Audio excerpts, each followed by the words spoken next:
Hi friends, welcome back to Neha food stories. ഞാൻ ഇന്നും വന്നിരിക്കുന്നത് ഒരു അടിപൊളി ഫ്രൂട്ട്സ് ഡെസേർട്ടുമായിട്ടാണ്. ഈ ചൂടുകാലത്ത് നമുക്ക് ശരീരവും മനസ്സും ഒരുപോലെ തണുപ്പിക്കാൻ പറ്റിയ ഒരു വെറൈറ്റി ഫ്രൂട്ട് ഡെസേർട്ട്. അപ്പോൾ ഇതെങ്ങനെയാണ് ഉണ്ടാക്കുന്നത് എന്ന് നോക്കാം. അപ്പോൾ ഇതിന് വേണ്ടി വേണ്ടത് 1/2 കപ്പ് പഞ്ചസാരയാണ് ഞാൻ എടുത്തിട്ടുള്ളത്. ആദ്യം തന്നെ നമുക്ക് ഈ പഞ്ചസാര ഒന്ന് പൊടിക്കണം. അപ്പോൾ അതിന് വേണ്ടി ഇത് മിക്സിയുടെ ജാറിലേക്ക് ഇട്ട് കൊടുക്കാം. പഞ്ചസാര ഇപ്പോൾ ഞാനിവിടെ പൊടിച്ചെടുത്തിട്ടുണ്ട്. പിന്നെ വേണ്ടത് ബിസ്ക്കറ്റാണ്. ഞാനിവിടെ ഓർലിക്സിൻ്റെ ബിസ്ക്കറ്റാണ് എടുത്തിട്ടുള്ളത്. 150 ഗ്രാമാണിത്. അപ്പോൾ ഫ്ലേവർ ഇല്ലാത്ത ബിസ്ക്കറ്റ് എടുക്കുകയാണെങ്കിൽ ഏറ്റവും നല്ലതാണ്.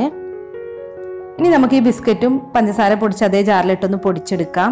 ഞാനിപ്പോൾ ബിസ്ക്കറ്റ് ഇവിടെ നന്നായി പൊടിച്ചെടുത്തിട്ടുണ്ട്. ഇനി ഇത് മാറ്റി വെക്കാം. ഇനി വേണ്ടത് തൈരാണ്. പുളിയില്ലാത്ത തൈര്, 1/2 ലിറ്റർ തൈരാണ് ഞാനിവിടെ എടുത്തിട്ടുള്ളത്. മിൽക്കി മിസ്റ്റിൻ്റെ കേടാണ് ഞാനിവിടെ എടുത്തിട്ടുള്ളത്. അപ്പോൾ നമ്മൾ പൊടിച്ചു വെച്ചിട്ടുള്ള പഞ്ചസാരയിൽ നിന്ന് 1/4 കപ്പ് ഇതിലേക്ക് ചേർത്ത് കൊടുക്കാം. ഇനി ഇത് നല്ലവണ്ണം ഒന്ന് മിക്സ് ചെയ്തെടുക്കുക. പുളിയില്ലാത്ത തൈര് തന്നെ എടുക്കണം കേട്ടോ. പുളിയില്ല തൈര് ഈ ഡെസേർട്ട് ഉണ്ടാക്കാൻ പറ്റില്ല. അപ്പോൾ തൈരും പഞ്ചസാരയും പൊടിച്ചതും കൂടി നന്നായി ഒന്ന് മിക്സ് ചെയ്തെടുക്കുക. ഇതിപ്പോൾ ഇവിടെ റെഡി ആയിട്ടുണ്ട്. ഇനി വേണ്ടത് ഫ്രൂട്ട്സ് ആണ്. അപ്പോൾ ഞാനൊരു ആപ്പിൾ ചെറുതായി ചോപ്പ് ചെയ്തെടുത്തിട്ടുണ്ട്. പിന്നെ ഒരു ബനാന ചോപ്പ് ചെയ്തെടുത്തിട്ടുണ്ട്. പിന്നെ പച്ചമുന്തിരിയും കറുത്ത മുന്തിരിയും, ഇത് രണ്ടും കുരുയില്ലാത്ത മുന്തിരിയാണ്. ഒരു കിവി ചെറുതായി കട്ട് ചെയ്തെടുത്തിട്ടുണ്ട്. പിന്നെ കുറച്ച് പോംഗ്രനേറ്റിൻ്റെ സീഡ്സും. അപ്പോൾ നിങ്ങളുടെ കയ്യിലുള്ള ഏത് ഫ്രൂട്ട്സ് വേണമെങ്കിലും എടുക്കാം കേട്ടോ. ഇനി ഇതിലേക്ക് 1/4 കപ്പ് പഞ്ചസാര പൊടിച്ചത് ചേർത്ത് നന്നായി ഒന്ന് മിക്സ് ചെയ്തെടുക്കുക. നമ്മുടെ കയ്യിലുള്ള ഏത് ഫ്രൂട്ട്സും നമുക്കിതിന് യൂസ് ചെയ്യാം. അപ്പോൾ പഞ്ചസാര നന്നായി ഒന്ന് മിക്സ് ചെയ്ത് കൊടുക്കണം.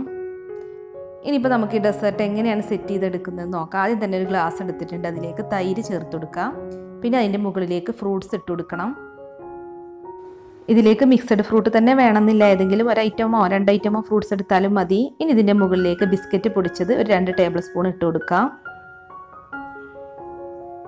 ഇനി ഇതിൻ്റെ മുകളിലേക്ക് വീണ്ടും നമുക്ക് 2 ടേബിൾ സ്പൂൺ തൈര് ഒഴിച്ചു കൊടുക്കാം. പിന്നെ ഇതിൻ്റെ മുകളിലേക്ക് വീണ്ടും കുറച്ചും കൂടി ഫ്രൂട്ട്സ് ഇട്ട് കൊടുക്കാം.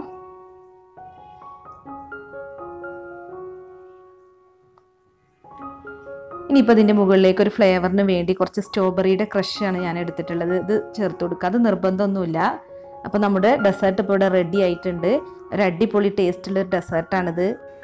ഈ ചൂടുകാലത്ത് കഴിക്കാൻ പറ്റിയ നല്ലൊരു ഫ്രൂട്ട് സാലഡ് തന്നെയാണിത്. അപ്പോൾ എല്ലാവരും ട്രൈ ചെയ്ത് നോക്കുക. എന്നിട്ട് ഫീഡ്ബാക്ക് അറിയിക്കുക. അപ്പോൾ ഇനി ഇതുപോലുള്ള വെറൈറ്റി റെസിപ്പീസുമായി നമുക്ക് വീണ്ടും കാണാം. താങ്ക്